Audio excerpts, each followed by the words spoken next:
नमस्कार, मी अमिता. तुम्ही पाहत आहात E6 टीव्ही मराठी. आधी वळूया हेडलाईन्स कडे. मतदार यादीच्या मुद्द्यावर मुंबई हायकोर्टाचा महत्त्वाचा निर्णय. कुणाचा फायदा, कुणाला झटका. लाडक्या बहिणींनो, ऑक्टोबरचे 1500 रुपये जमा झालेत. मंत्री आदिती ठाकरेंनी दिली मोठी अपडेट. नंदुरबार भाजप सेनेची युती नाही. माजी खासदार हिना गावित यांची भूमिका काय. मी खेळाडू आहे पण जंगली रमीचा नाही तर कुस्तीचा. भाजप नेत्यांनी कोकाटेंना डिचवलं. आई मेली तरी चालेल. प्रकाश सुर्वेंचं माय मराठीवरून वादग्रस्त विधान. शेतकऱ्यांच्या बँक खात्यात 2000 रुपये कधी येणार. मोदींच्या योजनेबाबत मोठी अपडेट समोर. कृषी मंत्र्यांचा बाधित शेतकऱ्यांना दिलासा. दत्तात्रय भरणेंनी काय दिली ग्वाही. मतदान ईव्हीएम की बॅलेट पेपरवर. निवडणूक आयोगाने स्पष्ट सांगितले. तर बुलेटिनच्या सुरुवातीलाच एक महत्त्वाची बातमी समोर येत आहे. मुंबई उच्च न्यायालयाने मतदार यादीसाठी संबंधित 4 याचिका फेटाळल्या आहेत, ज्यामुळे याचिकाकर्त्यांना धक्का बसला आहे. कमी कालावधी, ऑनलाईन अर्ज करूनही नाव नसणे आणि कट ऑफ तारखेचे घोळ हे प्रमुख मुद्दे होते. विशेष म्हणजे एका बाजूला न्यायालयात याचिकांवर सुनावणी सुरू असतानाच दुसरीकडे आज केंद्रीय निवडणूक आयोगाने पत्रकार परिषद घेणार असल्याचे जाहीर केले आहे. त्यामुळे आता स्थानिक स्वराज्य संस्थांच्या निवडणुकांच्या घोषणेकडेही सर्वांचे लक्ष लागले आहे. मुंबई उच्च न्यायालयात मतदार यादी संदर्भातील 4 याचिका दाखल करण्यात आल्या होत्या. या 4 याचिकांमध्ये मतदार यादीच्या मसुद्यावर आक्षेप घेण्यासाठी मिळालेला कमी कालावधी, ऑनलाईन अर्ज करून ही यादीत नाव नसणे आणि मतदार यादीतील नाव ट्रान्सफर करण्याची मागणी हे प्रमुख मुद्दे होते. या सर्व याचिकांवर सुनावणी घेतल्यानंतर उच्च न्यायालयाने त्या फेटाळून लावल्या. याचा अर्थ मतदार यादी तयार करण्याच्या प्रक्रियेवर आक्षेप घेणाऱ्या याचिकाकर्त्यांना दिलासा मिळालेला नाही. दरम्यान सध्या मुंबई उच्च न्यायालयात मतदार यादी, सीमांकन आणि आरक्षणाच्या संदर्भात एकूण 42 याचिका दाखल आहेत. मतदार यादी संदर्भातील याचिका फेटाळल्या असल्या तरी आरक्षण आणि सीमांकन संदर्भातील अन्य याचिकांवर गुरुवारी सुनावणी होणार आहे. त्यामुळे त्यात काय होते हे पाहणं महत्त्वाचं ठरणार आहे. राज्यातील महिलांसाठी सुरू असलेल्या लाडक्या बहिणी योजनेअंतर्गत एक महत्त्वाची घोषणा करण्यात आलेली आहे. ऑक्टोबर महिन्याचे 1500 रुपयाचा हप्ता आजपासून लाभार्थी महिलांच्या बँक खात्यांमध्ये जमा होण्यास सुरुवात होणार आहे. ही माहिती राज्याचे मंत्री आदिती तटकरे यांनी दिली आहे. मंत्री आदिती तटकरे यांनी या संदर्भात एक महत्त्वाचे आवाहनही केले आहे. योजनेचे लाभ सातत्याने मिळावे राहण्यासाठी सर्व पात्र लाभार्थ्यांनी आपले ई-केवायसी प्रक्रिया 18 नोव्हेंबर पर्यंत पूर्ण करणे अनिवार्य आहे. ई-केवायसी साठी पूर्ण केलेल्या लाभार्थ्यांना भविष्यातील हप्ते मिळण्यात अडचणी निर्माण होऊ शकते. त्यामुळे लाभार्थ्यांनी त्वरित ही प्रक्रिया पूर्ण करून योजनेचे अखंड लाभ घ्यावे असे आवाहन मंत्री तटकरे यांनी पुन्हा एकदा केले आहे. तर नंदुरबारच्या राजकारणातून एक महत्त्वाची बातमी समोर येत आहे. माजी खासदार हिना गावित यांनी भाजप आणि शिवसेनेच्या युतीबाबत स्पष्ट भूमिका मांडली आहे. त्यांच्या वक्तव्यानुसार नंदुरबार आणि अक्कलकुवा विधानसभा मतदारसंघात भाजप आणि शिवसेने यांच्यात युती होणार नाही असल्याचे हिना गावित यांनी सांगितले आहे.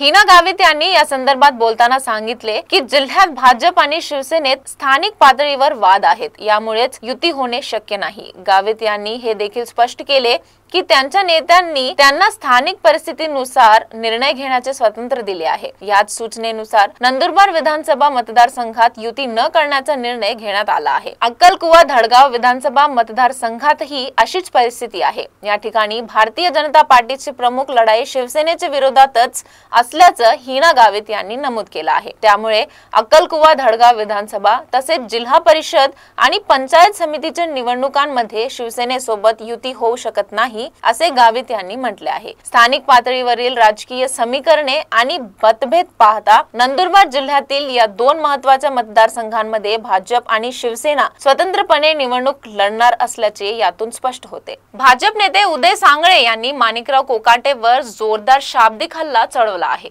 मी खेळाडू आहे पण जंगली रमीचा नाही तर कुस्तीचा खेळाडू आहे असे विधान करत सांगळे यांनी कोकाटेंना अप्रत्यक्षपणे डिचवले आहे. सिन्नर मधील पाणी टंचाई आणि परिसरातील इतर गंभीर समस्या आजही कायम असल्याचे सांगळे यांनी स्पष्ट केले. याकडे प्रशासनाचे आणि लोकप्रतिनिधीचे लक्ष वेधले. यावेळी बोलताना उदय सांगळे यांनी स्वतःच खेळाडू वृत्तीचे दाखवले आहे. मी कुस्ती खेळायचो आणि कबड्डीचा संघातही होतो असे सांगत त्यांनी आपली खेळाडू म्हणून ओळख जंगली रमीचा खेळाडू नसल्याचे स्पष्ट करून त्यांनी कोकाटेंना दिलेल्या टोल्यातून राजकीय वर्तुळात चर्चांना उधाण आले आहे. सिन्नरच्या समस्यांबाबत सांगळेंनी व्यक्त केलेली चिंता आणि त्यांची ही तीव्र टीका स्थानिक राजकारणात नवीन वळण देणारी ठरली आहे. तर आमदार प्रकाश सुर्वे यांनी केलेल्या एका वादग्रस्त विधानामुळे सध्या राजकीय वर्तुळात चर्चांना उधाण आलेलं आहे। सुर्वे यांनी मराठी माझी आई तर हिंदी माझी मावशी असे म्हटले आहे।